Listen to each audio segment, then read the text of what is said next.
The setting changes to Gérard's office. He seats himself at his desk to draft a document for the committee. L'Incredibile reports to him. He bears news that Chenier was arrested in the morning at his friend's house. L'Incredibile performs a minor musical number where he graphically assures Gérard that Madalena would eventually learn of Chenier's arrest and throw all caution to the wind by looking for him. Gérard says it will turn her against him. L'Incredibile dismisses Gérard's concerns by telling him that so long as he can have Madalena's person, he did not bother how she feels about it. He urges Gérard to speed up his drafting because the Revolutionary Tribunal, the Revolutionary Supreme Court, required it to open proceedings against Chenier. Gérard has second thoughts about continuing. Chenier had offended the public prosecutor Fouquier-Tinville, who intends to use those proceedings to settle his score with Chenier.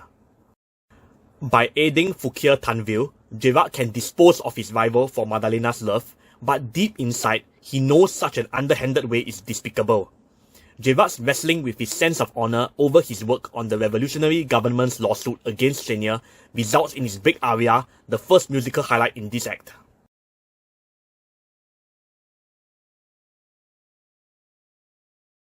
Gérard's big aria begins with a powerful recitative, Nemico della Patria, or in English, Enemy of the Motherland.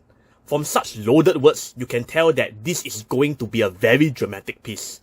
As Gérard sings the recitative, he lists the accusations he can think of to strengthen the government's lawsuit on the document he is drafting. Gérard is accusing Chenier of being a foreign agent guilty of subversion and sedition. This recitative is for Gérard to establish himself as a significant rival. The role is best played by a dramatic baritone. As a baritone with the most vocal horsepower, he can apply the necessary weight to impress on us how serious these accusations are. At the same time, he also has to give them a certain amount of penetrative power or bite to make them menacing enough.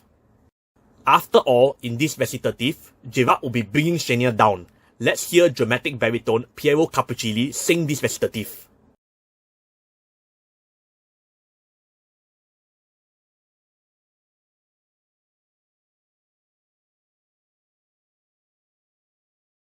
Nemico della Patria, e vecchia fiaba che beatamente ancora la beve il suo. Nato a Costantinopoli, straniero, studio a Saint-Cyr, soldato, traditore, e di morire un complice e poeta, sovvertitor di cuori e di costumi.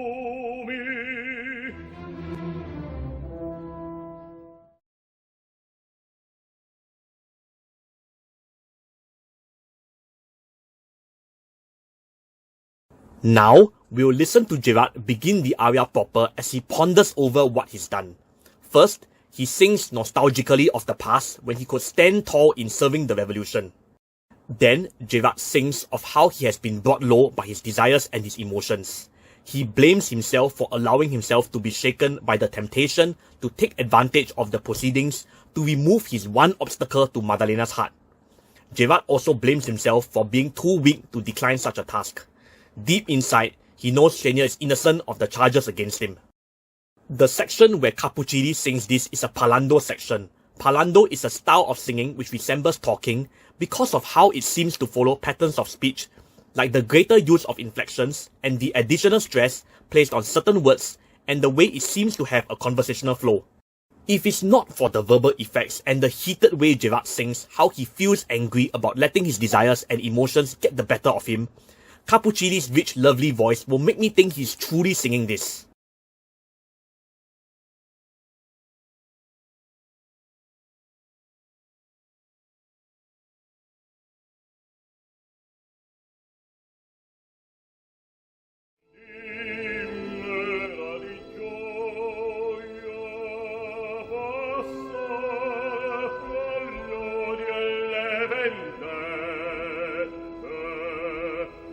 Puro innocente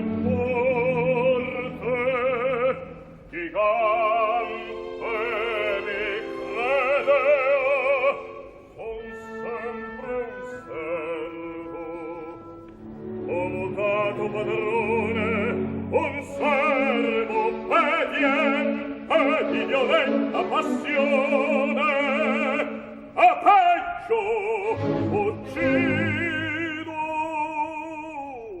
e tremo e mentre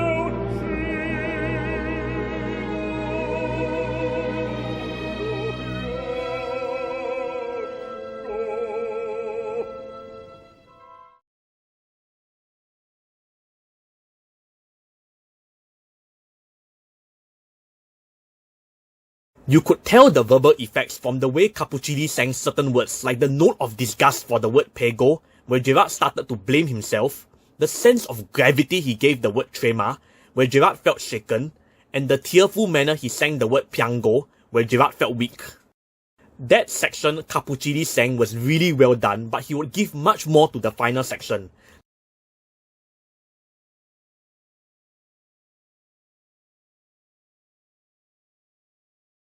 This final section has music that's abundant with lofty feeling.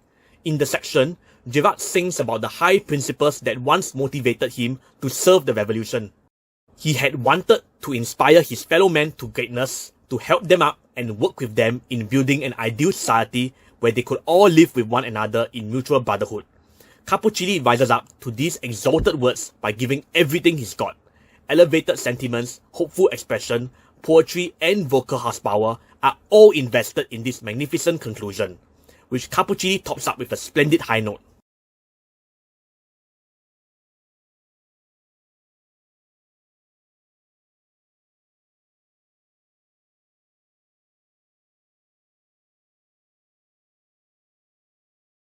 Scienza dei cuori destar delle genti, raccogliere le lacrime dei vinti e sofferenti, fare del mondo un pane teona, gli uomini l'indemotare, e in un solo bacio, e in un solo abbraccio, tutte le genti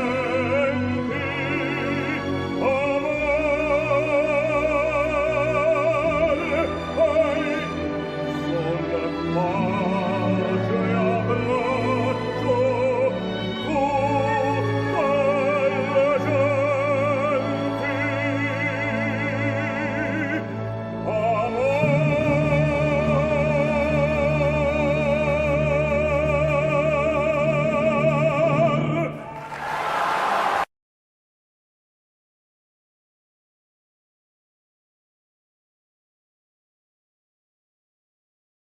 After hearing that performance, don't you think Cappuccini is in a good position to steal the show from Carrera's the title role?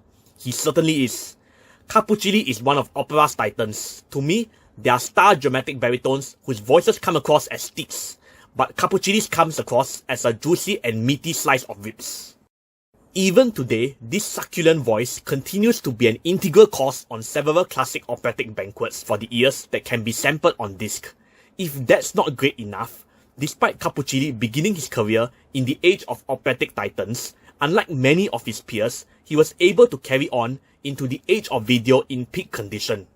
On top of those discs, there are also videos where you can see him in his best roles. What you've just watched was actually from the period near the end of his singing life. It didn't seem like it, didn't it?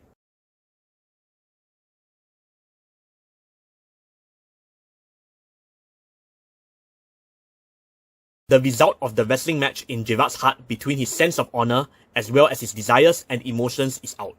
Gérard decides to do without his sense of honor and submit to his desires and emotions. He will continue assisting Fouquier Tinville against Chenier. Once Chenier has been eliminated, Gérard knows he can lay claim to Madalena's person. The result of that match is reflected in the music and singing in the upcoming excerpt, a short scene after Gérard's big aria. The music changes from its loftiness in the aria's final section to a turbulence in this one.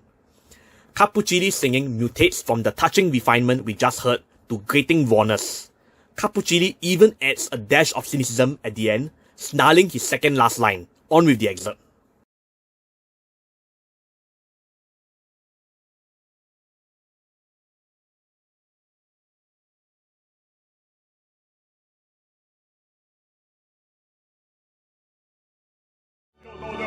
il cuore e chi così m'ha reso fiera ironia